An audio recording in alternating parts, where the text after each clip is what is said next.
Hello नमस्कार साथियों, स्वागत है आप सभी का उत्कर्ष डिफेंस एकेडमी यूट्यूब चैनल पर। आप लोगों ने बहुत सारे सेशन देखे होंगे, पर आज का जो सेशन है ना, वो एक जीवन बदलने वाला सेशन है, वो एक डर खत्म करने वाला सेशन है। क्योंकि आप लोगों ने सबसे पहले तो जिन विद्यार्थियों ने रिटर्न एग्जाम क्लियर किया, उसके बाद फेज 2 की तैयारी बहुत बेहतर तरीके से की। कोच सर ने बहुत शानदार तरीके से, मैं बताऊंगा आपको, बॉयज का जो परिणाम रहा 96% बच्चों ने फेज 2 क्लियर किया। आप सबका बहुत अच्छा प्रेम मिला, बहुत अच्छा आप लोगों ने उसके वीडियो सेशन भी देखे, हमने लाइव भी लेकर के आए और उस लाइव से बहुत सारे विद्यार्थियों का मनोबल बढ़ा और उन्होंने बहुत अच्छी तरीके से परिणाम भी दिखाया। जी सर। गर्ल्स की बात कर रहा हूं, गर्ल्स ने 100% फेज 2 क्लियर किया। पर भाई जब फेज 1 क्लियर हो जाए, रिटर्न एग्जाम क्लियर हो गया, फेज 2 क्लियर हो गया, उसके बाद अगला पड़ाव आता है एयरफोर्स में और वो है मेडिकल। और अभी सर सबसे ज्यादा चिंता का विषय जो बना हुआ है, हर एक विद्यार्थी के मन में एक ही डर है, सर मेरे पॉइंट्स आ रहे हैं, मेरे को ये पॉइंट्स आ रहा है, मेरे को वो पॉइंट्स आ रहा है। विद्यार्थी अब सर्वोपरि लेकर के हम चलते हैं हमेशा कि विद्यार्थियों की जो समस्या है वो हमारी समस्या है। बिल्कुल सर। और मैं हमेशा कहता रहता हूं, जब तक सिलेक्शन ना हो जाए, जब तक वो ज्वाइनिंग लेटर नहीं आ जाए, तब तक हम सफल नहीं है। Right sir. कोई भी बहुत अच्छा आपने रिटर्न क्लियर किया, बहुत अच्छा आपने फेज 2 किया, पर आप ऐसे पॉइंट की वजह से रह गए जो वास्तव में पॉइंट नहीं था, पर मेडिकल में आपको पॉइंट दे दिया गया और आप उससे असफल हो गए। बिल्कुल सर। आपने उस पर काम ही नहीं किया, तो बहुत गड़बड़ काम है। जब तक इनरोलमेंट लिस्ट में नाम नहीं है, जब तक हम सफल नहीं है। तो आज हम उन पॉइंटों पर बात करेंगे जो पॉइंट अभी बहुत ज्यादा देखने को मिल रहे हैं। विद्यार्थियों को हमारे पास मैसेज आ रहे हैं, विद्यार्थी हमारे पास भी आ रहे हैं, उनका क्या समाधान हो सकता है कोच सर आपको बताएंगे पूरा एकदम डिटेल में। पेन पेपर लेकर आपको बैठना है और ये वीडियो उस हर विद्यार्थी तक पहुंचाना जो एयरफोर्स की तैयारी कर रहा है, चाहे वो रिटर्न की तैयारी कर रहा है, चाहे फेज 2 की तैयारी के बाद उसको मेडिकल देने जाना है उसको, या दे करके आ गया है। इन सब छोटी छोटी बातों को अपने को ध्यान रखना है। और आपका इनके अलावा कोई और भी पॉइंट हो तो आप वीडियो में कमेंट करके, नीचे कमेंट बॉक्स में आप कमेंट करके हमें बताएं। निश्चित रूप से उसका समाधान भी हमारी टीम पूरी आपके बीच में बताएगी। पहले मैं सर से आपका परिचय कराने की वैसे मोहलत नहीं है कि एनएस वाटी सर जो है अपने आप में खुद ही क्या रहे हैं, पूरे अभिन्न हिस्सा रहे हैं इस डिफेंस का ही। बेहतर तरीके से इन्होंने बहुत लंबे समय से विद्यार्थियों को ग्राउंड में दौड़ा रहे हैं, उनका मेडिकल भी कर रहे हैं। छोटी छोटी बातों पर इन्होंने बहुत अच्छा रिसर्च किया हुआ है। जी सर, स्वागत है आपका सर। और थोड़ा सा परिचय विद्यार्थियों को देंगे, देन उसके बाद हम पॉइंट्स पर बात करते हैं। बिल्कुल सर। मैं यहाँ पे उत्कर्ष डिफेंस एकेडमी में पिछले 4-5 साल से फिजिकल ट्रेनर के रूप में, और उनका बच्चों का मेडिकल भी मैं ही कर रहा हूँ। और बच्चों को हर चीज़ से जहाँ कहीं प्रॉब्लम फिजिकल में आती है तो हम उसको, हमारे को पता है कि बच्चों को कैसे हैंडल करना है और किस तरीके से, कहने का मतलब उसको एयरफोर्स में फेज 2 क्लियर करवाना है। जी सर। अभी बच्चों के मेडिकल चल रहे हैं और सब बच्चों के सर अंदर एक भय है कि अब मेरा क्या होगा, क्योंकि पॉइंट ज्यादा मिल रहे हैं।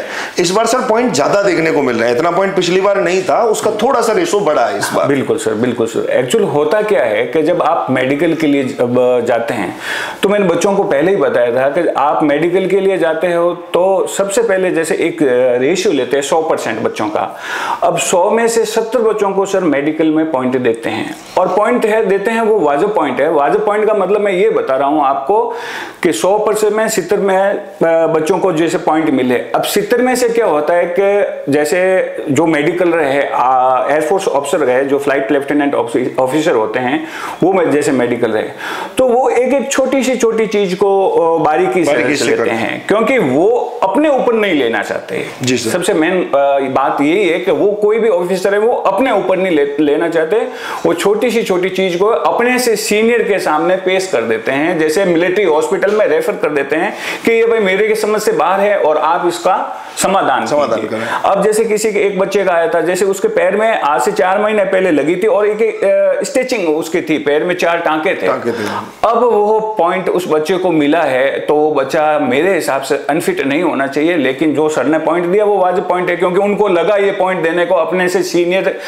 से बताने के लिए कि भाई इसका कल ना आगे जाके कहीं डॉक्यूमेंट्स रहता है सर कि मतलब उन्होंने नहीं, ये वहां से हॉस्पिटल से भी सेटिस्फाइड है। जी सर। वो जैसे ही बच्चा जैसे मिलिट्री हॉस्पिटल जाएगा वहां पे, तो लगभग 50% बच्चे हैं वहां फिट हो जाएंगे। मतलब सबसे पहले मैं बात यही कहूंगा कि आपको जो पॉइंट्स मिले हैं उसमें घबराने का विषय नहीं। सर ने कहा, जैसे एक एग्जांपल हमारे यहीं से ही है, मैं नाम नहीं लूंगा उस बच्चे का, तो उस बच्चे के पैर में टांके की वजह से बस पॉइंट दे दिया है, तो वो आगे एक ऐसा सेटिस्फाइड रहे कि हाँ भाई हॉस्पिटल से भी उसको सेटिस्फाइड किया गया है, देन वहां से आपको अनफिट हो जाएगा और वो पॉइंट सर रिजोल्व हो जाए। बिल्कुल बिल्कुल सर। ऐसे ही सर कुछ पॉइंट हैं, सबसे ज्यादा जो पॉइंट देखने को मिल रहा है ईसीजी का। बिल्कुल राइट सर। तो ईसीजी का पॉइंट क्या है सर और इसको कैसे रिजोल्व किया जाए? सर ईसीजी का एब्नॉर्मलिटी का पॉइंट इसमें मिलता है। एक्चुअली क्या करता है कि बच्चा सबसे पहले तो कोई भी टेस्ट हो जाओगे तो बच्चा वो भय में रहता है, अब मेरा क्या होगा, अब मेरा क्या होगा, बच्चे के दिमाग में ईसीजी तो हर टाइम मतलब तो अप डाउन होनी है। तो आपको अगर आप ईसीजी करवाने से पहले आपको क्या करना है, कम से कम 5-6 घंटे पहले ही आपको बार बार पानी पीना। जैसे मैं प्रतिदिन 2 या 2.5 लीटर पानी पीता हूं, तो उस दिन मुझे 1-1.5 लीटर एक्स्ट्रा पानी पीना है और शरीर को बिल्कुल डिटॉक्स करना है। और जब आपका ईसीजी हो तब आपको डरना नहीं है, डरने की जरूरत नहीं है। नॉर्मल ईसीजी होती है, सब कोई करते हैं, हर परिवार में कोई न चलते ही रहता है। तो बस यही है कि ईसीजी के टाइम अपने आप को बिल्कुल रिलैक्स रखना है। जब आप रिलैक्स के मोड में रखोगे तो ऑटोमेटिक है जो ईसीजी एक फिट ईसीजी आएगी। और अगर आपके अंदर भय होगा तब ईसीजी अप डाउन होगी। कुल मिलाकर के बात यही रखनी है, ईसीजी के दौरान आपको विशेष ध्यान रखना है कि बस एकदम आप, ये पॉइंट नहीं है आपका, पॉइंट नहीं है, आप सेलेक्ट हो। जब आप टेंशन नहीं लोगे तो टेंशन नहीं लेनी है, बहुत अच्छे से आप ईसीजी करवाएं, एक बार अच्छे से बढ़िया गहरी नींद लेकर के आप किसी हॉस्पिटल में जाकर चेक करवाओ, वो नॉर्मल आएगी, देन उसके बाद आप इस पॉइंट को रिजॉल्व कर सकते हैं। बिल्कुल सर। अगला सर बहुत ज्यादा जो है, एक है ये वेरिकोज वीन्स। हाँ सर। ये सर बहुत ज्यादा देखने को मिला और आपने पहले वीडियोज भी इसकी बहुत सारी बनाई है, आपने बहुत बार बताया इस पॉइंट के बारे में। सर ये क्या पॉइंट है और इसको कैसे रिजोल्व किया जाए? वेरिकोज वीन्स का सर एक्चुअल पॉइंट ये होता है कि जब दोनों पैरों में, जब आपको बच्चों के काफी, मैंने इसका एक वीडियो भी बनाया था। अब जो बच्चों की जैसे पिंडलियां हैं, पिंडलियां के पहले वेरिकोज वीन्स से पहले आपकी स्पाइडर वीन्स बनती है। अब स्पाइडर वीन्स है, धीरे धीरे समय से चलते चलते है वो वेरिकोज वीन्स में बदल जाती है। तो अगर स्पाइडर वीन्स में बच्चे को पता चला तो वो ट्रीटमेंट लेना शुरू कर देता है। लेकिन वेरिकोज वीन्स भी अगर किसी को बता रखी है तो उसका भी ट्रीटमेंट है। अगर वो जैसे एम्स वगैरह में जाए और लगभग उसके पास में जैसे 15-20 दिन का टाइम है, नजदीक में अगर आपके कहीं के गवर्नमेंट हॉस्पिटल हैं तो वहां पे डॉक्टर से मिले और वो 100% वेरिकोज वीन्स का समाधान है और वो समाधान आपको करके बताएंगे। तो कुल मिलाकर के यहाँ हॉस्पिटल में आपको जाना है सही समय रहते हुए, अभी इंतजार नहीं करना, पॉइंट उठते ही आपको सीधा हॉस्पिटल में जाना है। हॉस्पिटल में जाकर के आप मिले वहां चिकित्सक से, उन्हें बताएं अपना वो जो आपको पॉइंट्स दे रखे हैं, पॉइंट्स वाला कार्ड भी उनको लेकर के जाएं, उन्हें रिक्वेस्ट करें कि सर ये मेरी ये समस्या है, समस्या का समाधान मेरा करना है, तो 100% इसका भी समाधान है यहाँ से। बिल्कुल सर। एक सर कन्वर्जन डिफेक्ट करके बच्चों को पॉइंट मिल रहा है। हाँ सर, कन्वर्जन डिफेक्ट का सर यही होता है कि जैसे अपन यहाँ पे मेडिकल करने के लिए आते हैं तो उसको अपने एक पेन लेते हैं, पेन से उसको आंखों का अप डाउन और बैलेंस का तरीका हाँ, देखा है मैंने, आप इसको करवाते हो। हाँ, तो वो जैसे ही पेन लेते हैं तो धीरे, तो कहना का मतलब आंखों को अंदर की चीज को ना देख पाना। जैसे कोई नजदीक की चीज है, जैसे बाहर की, जैसे राइट की साइड की चीज है तो आप राइट की साइड में आंखें घुमा के देख सकते हैं, लेफ्ट की साइड में घुमा के सकते हैं। लेकिन कोई अंदर की चीज देखनी है तब आंखें बिल्कुल अपनी सतह पे ना आना है, ये एक पॉइंट है। लेकिन ये भी पॉइंट इतना गहरा पॉइंट नहीं होता है। कभी कभार बच्चा क्या करता है जो जैसे टेस्ट के लिए जाता है तो वो अप डाउन है, वो बिल्कुल भय हो जाता है, उसमें वो अच्छी तरीके से देख नहीं पाता है। बाकी कम से कम 4-5 बार अगर उसको पहले से अगर अपन ट्राई करते रहें, जैसे एक पेन ले लें और पेन से अगर आप कम से कम रोजाना 3 या 4 दिन तक कंटिन्यू अगर आप उसकी प्रैक्टिस करें तो ये चीज संभव है और ये बिल्कुल फिट हो सकता है सर। बिल्कुल सर, मतलब ये प्रैक्टिस का खेल है, इसका बेहतर तरीके से आप प्रैक्टिस करें। बिल्कुल। अगर किसी भी बच्चे को कोई डाउट है, अगर इसकी प्रैक्टिस नहीं कर पा रहा है तो मंगल टावर, रत्ना, वैष्णवी धर्मशाला, उत्कर्ष डिफेंस एकेडमी आप आए, इसके बारे में हम आपको ट्रेंड करेंगे। अच्छी तरीके से इस पॉइंट्स को कैसे रिजोल्व किया जा सकता है उस पर हम पूरा बेहतर तरीके से प्रयास आपसे करेंगे, क्योंकि ये प्रैक्टिस का है, इसमें हॉस्पिटल का कोई काम नहीं है सर। एक एंडिक्यूट डेंटल का सर पॉइंट बच्चों को मिल रहा है सर। अब एंडिक्यूट डेंटल का तो सर ये पॉइंट है कि ज्यादातर बच्चे हैं, मुझे नहीं कहना चाहिए, और स्टूडेंट लाइफ है, बच्चे भाग दौड़ करते रहते हैं, इतना अपने स्वास्थ्य पे ध्यान नहीं देते हैं। बाकी ये पॉइंट है कि बदबूदार, यानी मुंह से बदबू आना, तो मुंह से बदबू आना हो सके, अंदर कैविटीज वगैरह है बच्चों का, डेंटल ये से उसने पहले से क्लीन नहीं करवा रहे हैं, और कुछ जो सांस के अंदर से भी ये अगर बदबूदार आती है तो उसके, तो आपको पहले भी पता, मैंने बताया भी था कि अगर माउथ फ्रेशनर लें, क्योंकि सर मैं एक चीज, जैसे मैं अगर किसी इंस्पेक्टर की जगह होता है और मैं बच्चे का अगर चेस्ट मुझे अगर बच्चे का चेस्ट को नापना है, अगर मैं चेस्ट नापूंगा तो मुझे दोनों हाथ करके बच्चे के मुंह फेस टू फेस आना पड़ेगा और उस समय जब बच्चा मुंह खोल लेता है तो बहुत बदबू आती है।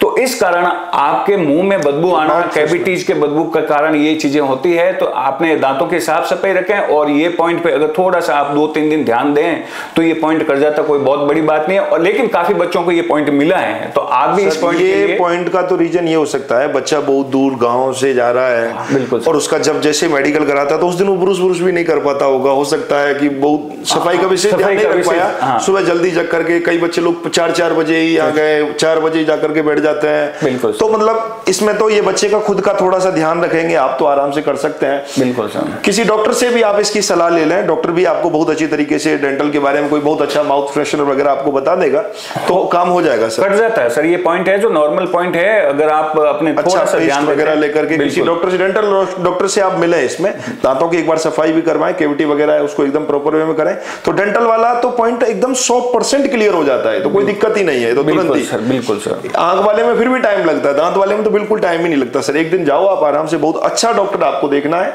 और आराम से जाकर के इस काम को आप क्लियर कर सकते हैं। टाके वाले पर बात हम कर चुके हैं सर। एक सर पॉइंट है डीएनएस। बिल्कुल सर, डीएनएस का एक्चुअल क्या है, एक नाक का पॉइंट होता है और वो देखने भी पता चलता है क्योंकि इसमें 2-3 तरह के है, जैसे मोडिटेटेड है, सेवर है।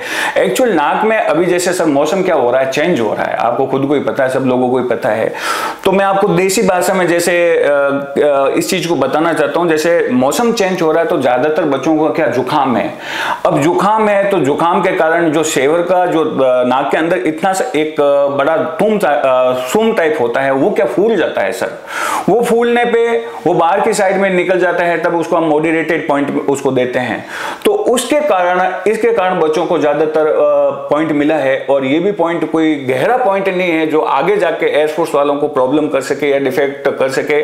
और मैं तो आपको ये भी कहता हूं कि अगर आप निजी पॉइंट पे है तो आपको अनफिट करेंगे और अगर जायज पॉइंट है तो आपको फिट नहीं, सॉरी जायज पॉइंट है तो आपको फिट करेंगे। तो ये कुछ सर्दी जुकाम के कारण भी आपकी नाकों की जो पोजीशन होती है वो चेंज हो जाती है और इससे आप नोजल वाले से स्प्रे लेके 4-5 दिन तक अगर आप कंटिन्यू ये अगर करना चाहते हैं तो ये भी पॉइंट कर सकता है सर। हाँ, लेकिन जब मॉडरेटेड अगर आपका पॉइंट है तो उसके लिए फिर आपको एक ऑपरेशन की जरूरत पड़ती है। लेजर ऑपरेशन भी आजकल हो गया है और नहीं तो फिर सर्जरी से एक छोटा सा ऑपरेशन होता है और इससे ये पॉइंट, मतलब इसको भी ऑपरेशन करा करके दो पॉइंट है इसके, जैसे एक मॉडरेटेड होता है, एक सेवर होता है, तो अलग अलग है। अगर ज्यादा है तो फिर उसको ऑपरेशन से करवाया जा सकता है सर। मतलब इसका भी समाधान है। कुल मिलाकर के बात यही है मेरे दोस्तों कि थोड़ा सा सजग होने की जरूरत है। अगर कहीं परेशानी आ रही है, आप उत्कर्ष डिफेंस एकेडमी आए, मंगल टावर रत्नड़ा। अब भले ही हमारे फेज 2 के विद्यार्थी नहीं रहे हैं, फिर भी विद्यार्थी सर्वोपरि हम लेकर के चलते हैं। बिल्कुल आप आए, हमसे मिलें, कोच सर का आप सहयोग लें। हमारे सहयोग से कितने विद्यार्थियों का भला हो सकता है वो चीज हमारी सब दिमाग में वैसे चलती है। फिर कह रहा हूं, चाहे हमारा फेज 1 का विद्यार्थी रहा हो या नहीं रहा हो, फेज 2 का हमारे साथ सफर रहा हुआ नहीं रहा हो, आप उन विद्यार्थियों को भी इस सेशन को, इस वीडियो को आप सूचित करना है। इनके अलावा अगर आपके कोई और भी पॉइंट आए तो आप कमेंट बॉक्स में नीचे कमेंट कीजिएगा बेहतर तरीके से। फेज 1 में रिटर्न की तैयारी हम बहुत बेहतर तरीके से कराते हैं। हमारे यहाँ ऑफलाइन में एनडीए, एयरफोर्स, आर्मी की बेहतर तरीके से हम तैयारी कराते हैं, शानदार तरीके से। साथ में ही घर बैठे ऑनलाइन भी हम बहुत अच्छी शिक्षा दे रहे हैं। साथ में ही फेज 2 के लिए विद्यार्थियों का जो प्रेम स्नेह, हमारा खुद का ग्राउंड है, उस पर बेहतर तरीके से तैयारी करा रहे हैं। और उसके अतिरिक्त हम क्या कर सकते हैं, इस चीज पर हम हमेशा सोचते रहते हैं। और वो हमने सोचने का प्रयास किया कि आपके हमारा मिलना नहीं हो पा रहा है पर बच्चा परेशान है कि अब मुझे क्या करना चाहिए, ईसीजी पॉइंट आ गया वो क्लियर ही नहीं होगा, या मेरे वेरिकोज वीन्स आ गया वो क्लियर नहीं होगा, डीएनएस का पॉइंट क्लियर नहीं। सबका समाधान है, टेंशन नहीं लेना है, घबराने की जरूरत नहीं है। ईसीजी और बिगड़ जाएगी ज्यादा घबराओगे तो आप। बस आप बेहतर तरीके से आप इसका इलाज करवाएं। कोई भी समस्या है आप तुरंत उत्कर्ष डिफेंस एकेडमी पहुंचें और उसका समाधान हम पूरा कराने का प्रयास आप लोगों से करेंगे, यही हमारा निवेदन है। निश्चित रूप से आपको ये सेशन बहुत अच्छा लगा होगा, ये वीडियो बहुत अच्छी लगी होगी। और अभी 26 तारीख का उत्कर्ष के सभी ऑनलाइन कोर्सेज पर अप टू 90% का ऑफ चल रहा है। अगर आपका कोई भी साथी ऐसा है जो भी रिटर्न की तैयारी कर रहा है तो उन सबको आप सूचित करें 26 तारीख से पहले उन्हें कोर्स दिलाने ऑनलाइन, जो कि ज्ञान कुंभ के नाम से आप लोगों को देखने को मिलेगा। साथ में ही ये मेडिकल कुंभ जो हमने किया है, मेडिकल पर जो हमने चर्चा की है, जिन पॉइंट्स पर हमने चर्चा की है, मुझे उम्मीद है आप सबका प्रेम स्नेह जैसा मिलता रहता है वो हमेशा मिलेगा। आपका कैसा रहा फेज सेकंड आप कमेंट बॉक्स में कमेंट करेंगे, और जो विद्यार्थी अभी फेज फर्स्ट की तैयारी कर रहे हैं वो भी कमेंट बॉक्स में तैयारी करेंगे कि सर मुझे भी भाई आनंद आ गया बेहतर तरीके से, और ये इंफॉर्मेशन सभी वॉरियर्स के पास आप लोगों को पहुंचानी है। तो फिर मिलेंगे अगले ऐसे ही सेशन में आपके ऐसे ही प्रश्नों के साथ। आपकी हर समस्या का समाधान करने के लिए टीम उत्कर्ष हमेशा आपके समक्ष है। तो बहुत बहुत धन्यवाद सर, आपने अपना वक्त दिया विद्यार्थियों के हित के लिए। हमेशा सर वैसे सुबह 4 बजे से ही विद्यार्थियों को ग्राउंड में दौड़ाते हैं, बेहतर तरीके से सर हमेशा सक्षम खड़े हैं।